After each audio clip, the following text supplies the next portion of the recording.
Shri Harikrishna Heights येथे अत्यंत व्याजबी दरात 25 अमेनिटीज आणि प्रशस्त पार्किंग सह 2 आणि 3 BHK रेडी पोझिशन फ्लॅट्स उपलब्ध। बुकिंग साठी संपर्क पार्श्वनाथ प्रोजेक्ट 9090787833।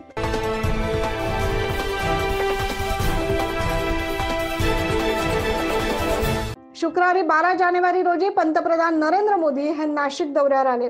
यावेळी त्यांनी 27व्या युवा महोत्सवाचं उद्घाटन केलंय। या निमित्तानं त्यांनी रामकुंड आणि गोदा घाटाची पाहणी केली। यावेळी पंतप्रधान नरेंद्र मोदी यांनी मंदिरं आणि गोदावरी स्वच्छतेचे आदेश दिलेत। या पार्श्वभूमीवर नाशिक जिल्ह्याचे पालकमंत्री दादा भुसे यांनी मंगळवारी गोदावरी नदीची पाहणी केली आणि अधिकाऱ्यांना आदेश दिलेत। नेमके काय आदेश दिलेत ते ऐकूया। स्वच्छतेच्या पासून आणि 22 तारखेपर्यंत स्वच्छतेचा आदेश आपल्या सगळ्यांना दिलेला आहे आणि म्हणून त्या आदेशाचं आपल्याला सगळ्यांना पालन तर करायचंच आहे।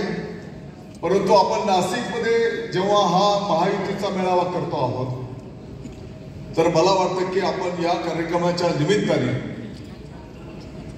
किमान नाशिक भागात गेलेल्या गोदावरी मातेच्या स्वच्छतेचाही एक नवीन आदर्श त्या ठिकाणी घालून देण्याच्या दृष्टिकोनातून आजपासूनच त्या ठिकाणी कामाला लागूया, हे पण मला अतिशय नम्रतेने सांगायचं आहे। यावेळी दादा भुसे यांनी लवकरच गोदावरी नदी स्वच्छ करण्याचे आदेश दिलेत। Bureau report 9 news Maharashtra.